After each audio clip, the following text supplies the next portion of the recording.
Rahman Rahim. Assalamu alaikum to all of you. This is Abdul Ghaffar Abbasi here.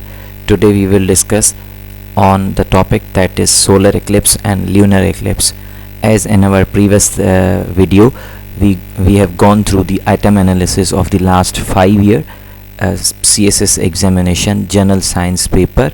So through that paper we have identified some very important and repeated topics. So the solar eclipse and lunar eclipse is one of them. So let's look at this topic in detail. Bismillahirrahmanirrahim. These are the learning objectives of today's topic. Initially we have to discuss what is eclipse, and then what is solar eclipse, and then at the end we will discuss the lunar eclipse. So look at here, what is an eclipse?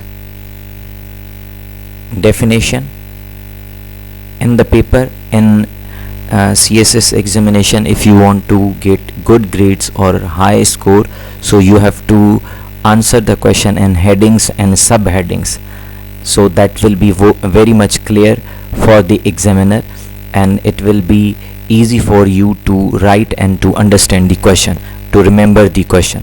So now look at here the definition.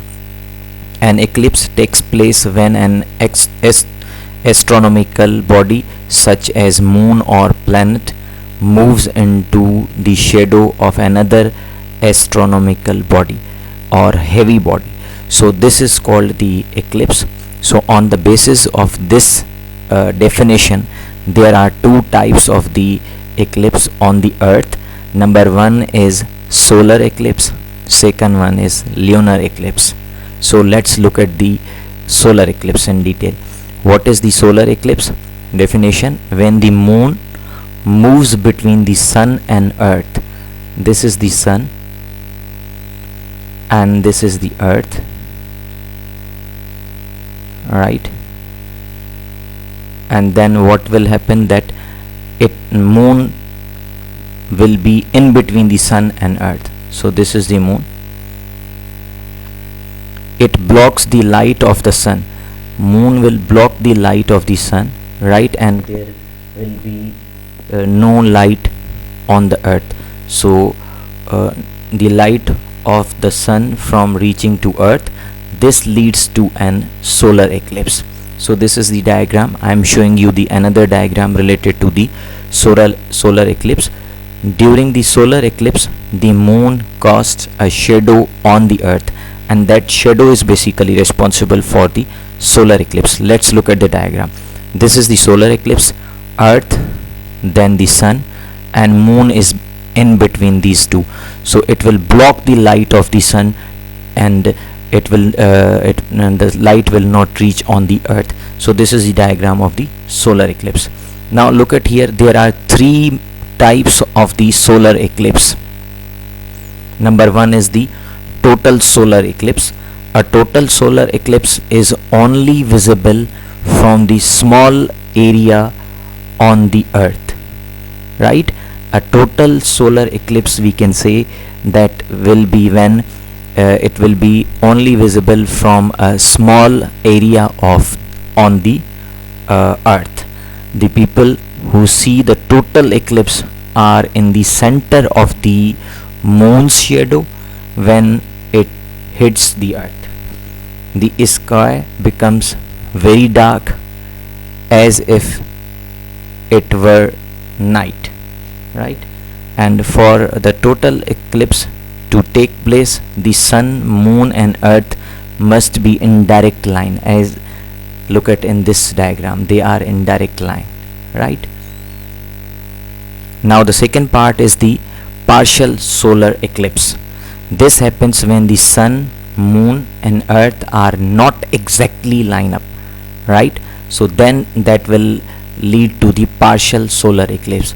The sun appears to have a dark shadow on only small part of its surface. That is the reason this is called the partial solar eclipse. Now the last is the annular solar eclipse.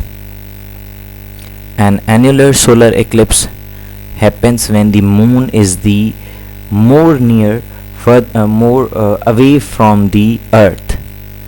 Because the moon is further away from the earth, it seems smaller, so then that will be annular solar eclipse. It does not block the entire view of the sun. The moon is in front of the sun, looks like a dark disk on the top of a larger sun colored disk. This creates what looks like a ring around the sun, around the moon. So this is the annular solar eclipse. Now we will discuss the second topic, that is lunar eclipse. What is the lunar eclipse? When the earth moves between the sun and the moon. This is the sun and this is the earth, and this is the moon, right? It blocks the sunlight that normally reflected by the moon, hence the earth's shadow fall on the moon, and then this leads to the lunar eclipse. A lunar eclipse can only occur when the moon is full. Now look at the diagram. This is the lunar eclipse, that the sun is there and then the earth is in between the sun and moon. So what will happen, that the light of the sun will not reach to the moon, and then that will leads to the lunar eclipse.